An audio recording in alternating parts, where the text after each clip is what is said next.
Hey guys, Coach Dylan again from the Lambright. Today we're going to do another Cardio Crushers workout right in the office. Here we go.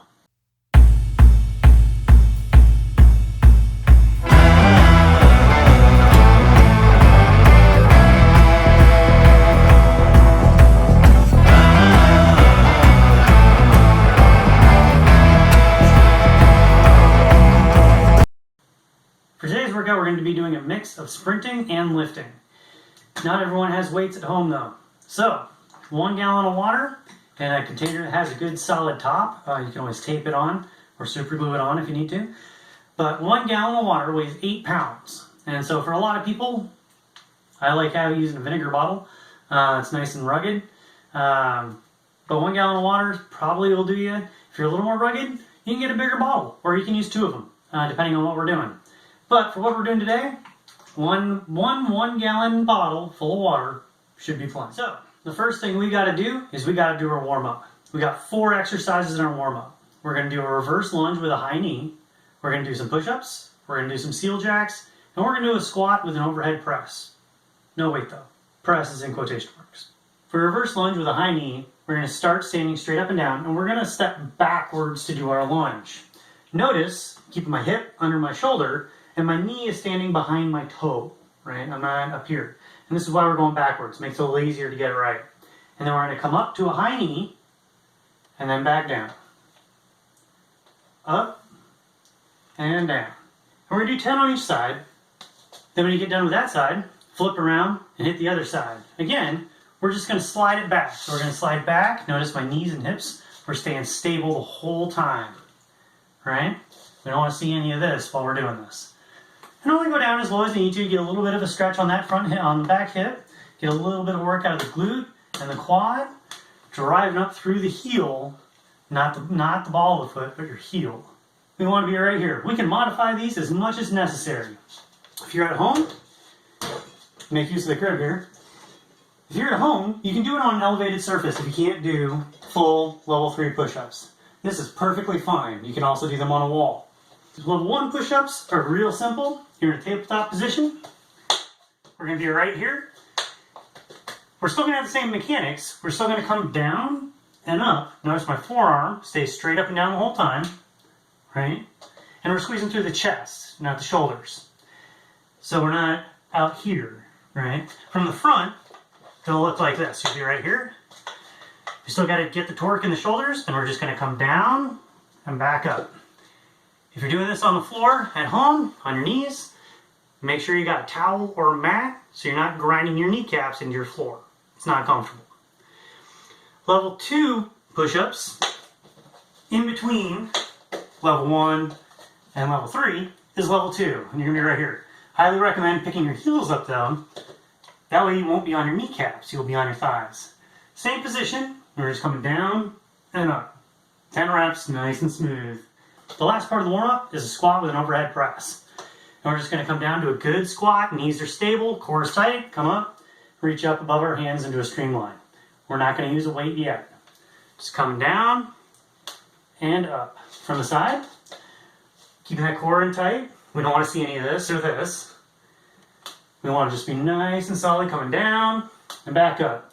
Starting to get the shoulders lumbered up. And the last thing we got are seal jacks, which if you're at home, can be a little more space friendly if you have a fan, like I do, or if you're tall. So instead of coming, it's a jumping jack, but instead of coming out here, we're going to be right here. And so we're just going to be right here.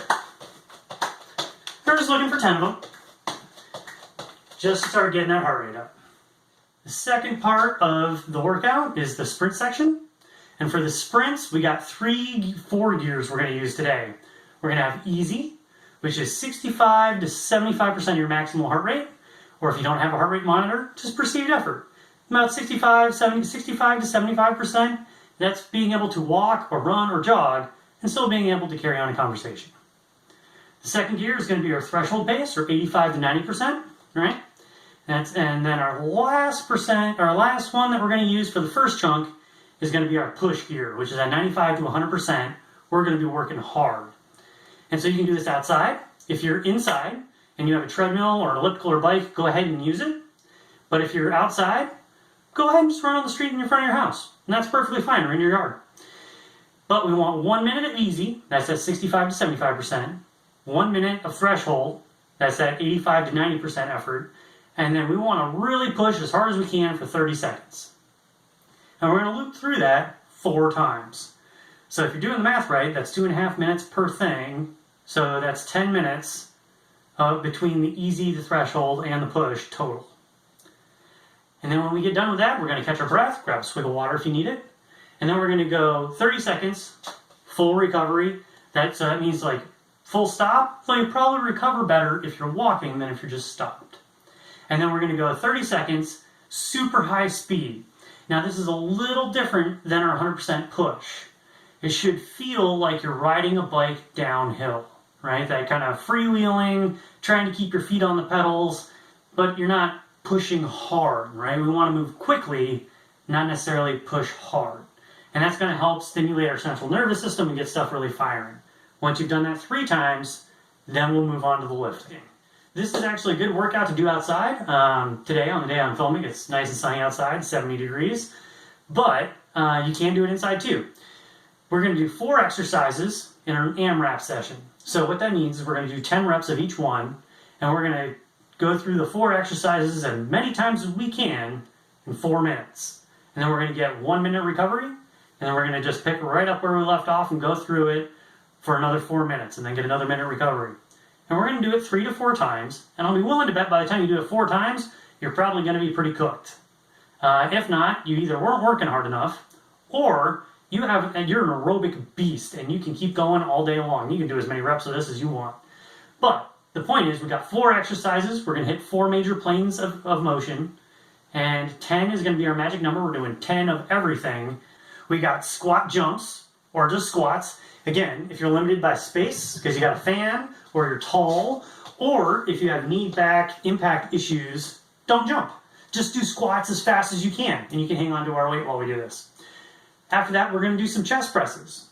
Notice I don't have a bench, I don't have a stability ball, that doesn't matter. I'm just going to lay down on the ground to do it, and that's perfectly fine for this workout. Then we're going to do some kettlebell swings, and then we're going to do some bent over rows. The sweet part about this is we're going to try to use the same weight for all of it. Even if you have a whole bunch of extra weights at home, don't worry about it. Grab one that's going to work, all right? Because this is more about speed and keeping on pushing at that kind of 90% to 95% effort level for 4 minutes. Metabolically, that should push you just hard enough that that 1 minute recovery is just enough to bring your heart rate back down, and then we're going to push it back up again to that 90%. We want to keep the effort level just high enough that we can keep going hard the whole time. If we go too hard, you're going to do your couple rounds and then you're going to be done. You're not going to be able to do anymore. And so the total amount of work you're going to get done is not as much as if we're operating at that 90% level. If you're doing squat jumps, and you are doing them inside, just make sure you're not doing them right underneath your fan, right? Don't hit your head, it won't feel good. But what we're looking for, we want to come down, and then on the way up, we want to swing the arms up, and we want to get some air. Down, up, down, up.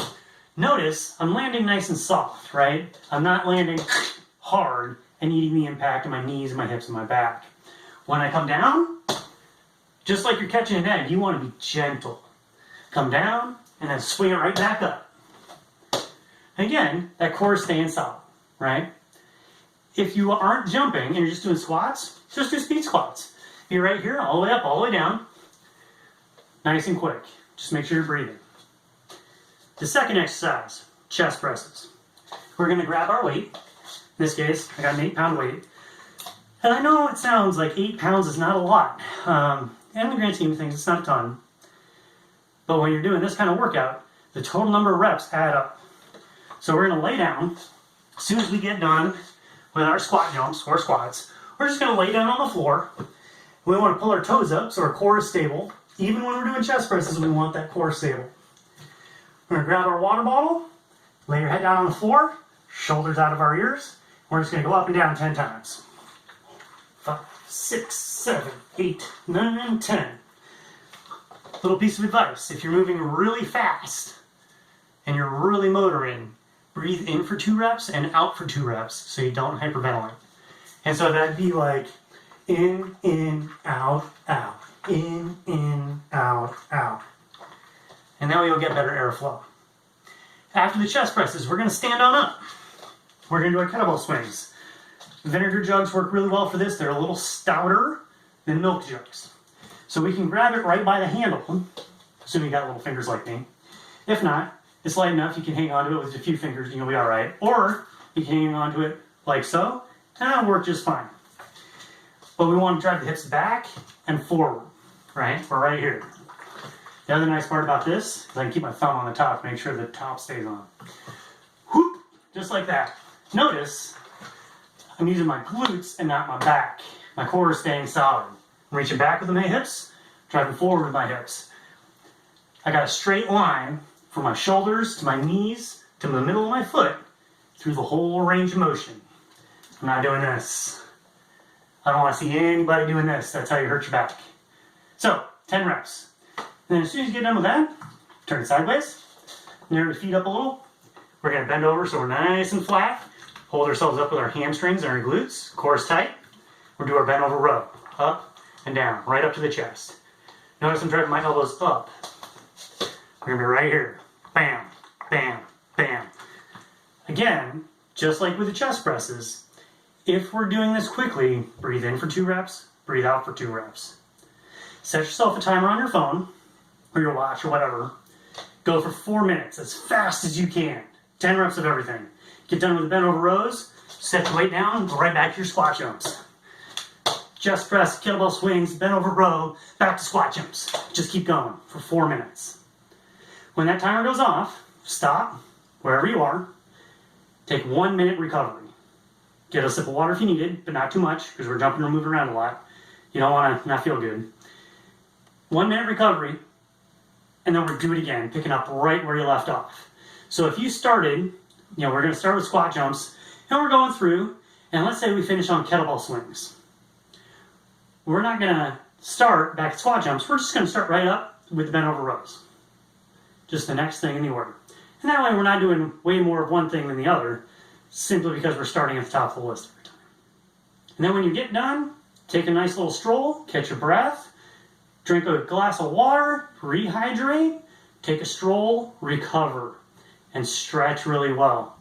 This workout should really work you here and here, because we're using the big muscles so we can generate more aerobic demand, and we're going to really rev that metabolism. So until next time, train smart.